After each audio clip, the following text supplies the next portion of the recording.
আসসালামু আলাইকুম। আশা করি তোমরা সবাই ভালো আছো। আজ আমরা গুচ্ছ ভর্তি পরীক্ষা কিভাবে হয় শুরু থেকে শেষ পর্যন্ত ইন ডিটেইলসে দেখব। সো গুচ্ছ ভর্তি পরীক্ষা বেসিক্যালি কি? এখানে বাংলাদেশের 24টা পাবলিক ইউনিভার্সিটি একসাথে একটা প্রশ্নের পরীক্ষা নেয়। কিভাবে? এক প্রশ্নের পরীক্ষা দিয়ে 24টা ইউনিভার্সিটিতে তুমি ভর্তি হতে পারবা। সো এই পরীক্ষায় টোটাল মার্ক থাকে কত?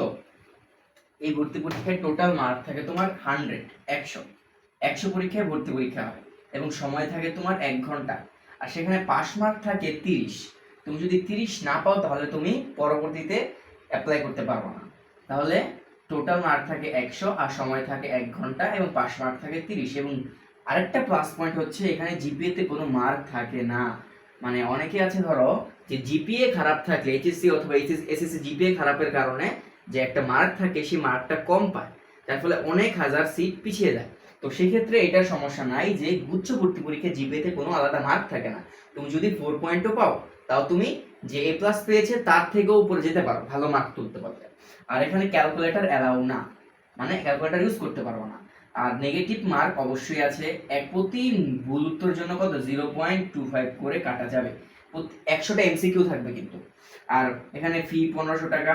আর তুমি এইচএসসি তে 3.50 পাওয়ার পরও তুমি জিএসটি ভর্তি পরীক্ষায় বসতে পারবা। কারণ জিএসটি ভর্তি পরীক্ষা 3টা ইউনিটে পরীক্ষা হয়, A unit, B unit, C unit. A ইউনিটে কারা ভর্তি পরীক্ষা দেয়? বিজ্ঞান বিভাগে যারা আছো। এখানে ফিজিক্স থেকে থাকবে 25টা এমসিকিউ, কেমিস্ট্রি থেকে থাকবে 25টা এমসিকিউ এবং বায়োলজি থেকে থাকবে 25টা এমসিকিউ এবং ম্যাথমেটিক্স থেকে থাকবে 25টা এমসিকিউ।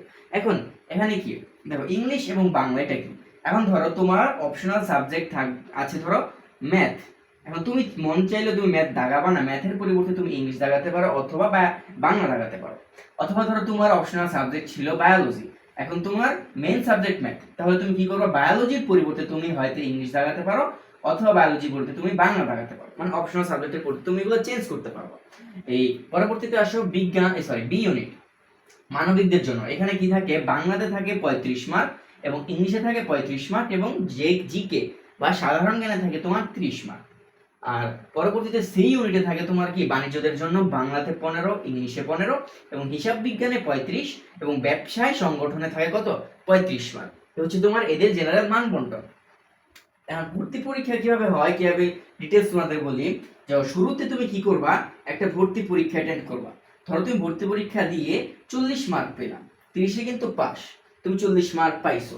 পার পরবর্তীতে তুমি কি করে? ভর্তি পরীক্ষা দেওয়ার পর তোমাকে মার্ক প্রদান করবে। প্রথমে কি নম্বর প্রদান 40। এখন নম্বর প্রদান করার পর তুমি জিএসটি ওয়েবসাইট থেকে একটা সাবজেক্ট চয়েস দিবা বিভিন্ন ইউনিভার্সিটিতে। এখন দেখো সাবজেক্ট চয়েস কিভাবে দিবা? তুমি যদি যতটা ইউনিভার্সিটিতে সাবজেক্ট চয়েস দিবা পার ইউনিভার্সিটির জন্য তোমার 500 টাকা পেমেন্ট করতে হবে। ধরো তোমার সাস্ট ভালো লাগলো, তুমি সাস্টে ত্রিপুলি দিলা, আর কিছুই দিলা না, পরবর্তীতে জগন্নাথ দিলা।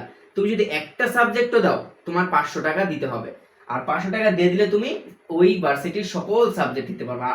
আর কোনো আলাদা সাবজেক্টের জন্য কোনো পেমেন্ট নেই, শুধুমাত্র ভার্সিটির জন্য পেমেন্ট। তুমি যে পার ভার্সিটির জন্য 500 টাকা আগে দিতে হবে। তারপর তুমি সাবজেক্ট চয়েস দিবে। এই সাবজেক্ট চয়েস দুইভাবে দিতে পারো। মানে তোমার প্রায়োরিটি তুমি এক তো রাখতে পারো যে তুমি সাবজেক্টকে প্রায়োরিটি দিয়ে, আর অথবা তুমি ইউনিভার্সিটিকে প্রায়োরিটি দিয়ে। ধরো কারো ইচ্ছা যে আমি সাস্টেই পড়বো, তাহলে তুমি কি করবা? সাস্টের সবগুলো সাবজেক্ট এক সিরিয়ালে দিয়ে দিবা। সাস্ট ইউনিভার্সিটি কি হইলো? তোমার প্রায়োরিটি হইলো। অথবা তোমার সাবজেক্ট প্রায়োরিটি, তুমি ত্রিপলি নিয়ে পড়বা অথবা ধরো তুমি সিএসসি নিয়েই পড়বা, তাহলে কি করবা? 1 নাম্বার দিবা সাস্ট সিএসসি সাপোজ, তারপর তুমি সিএসসি, তারপর তুমি দিবা জাস্ট সিএসসি সিএসসি, তারপর ধরো তুমি দিবা জগন্নাথের সিএসসি অথবা ধরো খুলনার সিএসসি। এটা হলো তোমার কি সাবজেক্ট প্রায়োরিটি। তুমি সাবজেক্টকে প্রায়োরিটি দেয়া লিস্ট সাজাইতেছো। আর এইরকম লিস্ট সাজালে দেখো তুমি 4টা ইউনিভার্সিটির নাম কিন্তু ঢুকাইছো, তার মানে 4টার জন্য 500 করে কত? 2000 টাকা তোমার ভরতে হবে। তারপর কি করলা? তুমি অ্যাপ্লাই করলা সাবজেক্ট চয়েস দিয়ে। অ্যাপ্লাই করার পরবর্তীতে তারা একটা মেরিট লিস্ট প্রদান করবে। ও কিসের মেরিট? 4টা মেরিট মানে টোটালি দিয়ে থাকে ইন জেনারেল 4টা, বাট প্রথম মেরিটে কি হবে?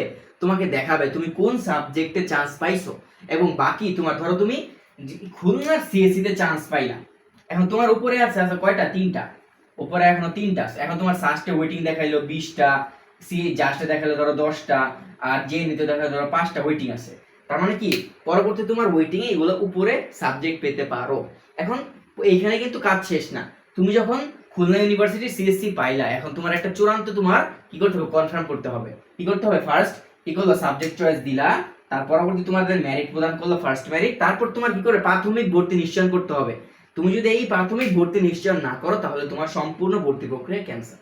তুমি কি করলা প্রাথমিক, তুমি যে খুলনার সিএসসি পাইলে এখন তুমি কি করতে হবে 5,000 টাকা দিয়ে তোমার কি করতে হবে প্রাথমিক ভর্তি নিশ্চিত করতে হবে। এরপর তুমি চাইলে সাবজেক্ট মাইগ্রেশন অন রাখতে পারো, অফও করে দিতে পারো। তুমি যদি সাবজেক্ট মাইগ্রেশন অন করো তাহলে তোমার কি নেক্সটে উপরে আসতে পারে জগন্নাথ অথবা জাস্ট অথবা সাস্টের সাবজেক্ট তুমি পেতে পারো। আর যদি তোমার মন চায় না আমি খুলনার সিএসসি পাইছি খুলনায় আমি থাকবো, তাহলে তুমি মাইগ্রেশন অফ করে দিতে পারো। এর পরবর্তীতে মাইগ্রেশনের প্রক্রিয়া শেষ হওয়ার পর মূলত যখন 4টা মেরিট দেয়, 4টা মেরিটের পরবর্তীতে লাস্ট যে তোমার যেই সাবজেক্টে তোমার থাকবা, ধরো তুমি মাইগ্রেশন অন রাখছো এবং লাস্টে তোমার আস্তে আস্তে উপরে আস্তে আস্তে জাস্টের সিএসসি এসে বলো, জাস্টের সিএসসি আসলো না, সেক্ষেত্রে তোমার চূড়ান্ত ভর্তি কোথায় হতে হবে, এই জাস্টে তোমার চূড়ান্ত ভর্তির কার্যক্রম কমপ্লিট করতে হবে। হচ্ছে তোমার কি যে গুচ্ছ ভর্তি প্রক্রিয়া কিভাবে হয়। আর মনে রাখো গুচ্ছ ভর্তি প্রক্রিয়া কিন্তু প্রায় 24টা ইউনিভার্সিটি থাকে, বাংলাদেশে ভালো ভালো নাম করা ইউনিভার্সিটি এই গুচ্ছের ভিতরে আছে। যেমন ধরো সাস্ট, শাহজালাল বিজ্ঞান ও প্রযুক্তি বিশ্ববিদ্যালয়, এটা কিন্তু তোমার বুয়েটের পরে সিকের ওয়েট না ধরে অনেকে সাস্টকে প্রায়োরিটি বেশি দেয়। সাস্টের সিএসসি অনেকে আছে ধরো তোমার বুয়েটের অনেক সাবজেক্ট বাদ দিয়ে সাস্টের সাবজেক্ট নিতে আসে। তারপর আছে কি যশোর বিজ্ঞান ও প্রযুক্তি বিশ্ববিদ্যালয়, তারপর জগন্নাথ ইউনিভার্সিটি, খুলনা ইউনিভার্সিটি। একমাত্র কিন্তু বাংলাদেশে এই খুলনা ইউনিভার্সিটি তোমার কোনো রাজনীতিমূলক কোনো কার্যক্রম নাই। একবার রাজনীতি মুক্ত ক্যাম্পাস কোনটা, খুলনা ইউনিভার্সিটি। এটাও তোমার এই যশোর জিএসটির ভিতরে পড়ে। আরেকটা কি এমবিএসটি, মাওলানা ভাসানী। তার মানে তোমার ভালো ভালো ইউনিভার্সিটি আছে এর ভিতরে, টোটাল 24টা দেখতে গেলে। তো তোমরা যদি জিএসটি ভর্তি পরীক্ষা ভালো করতে চাও তাহলে তোমার কি করতে হবে, অবশ্যই ভার্সিটি প্রিপারেশনটা ভালোভাবে দিতে হবে।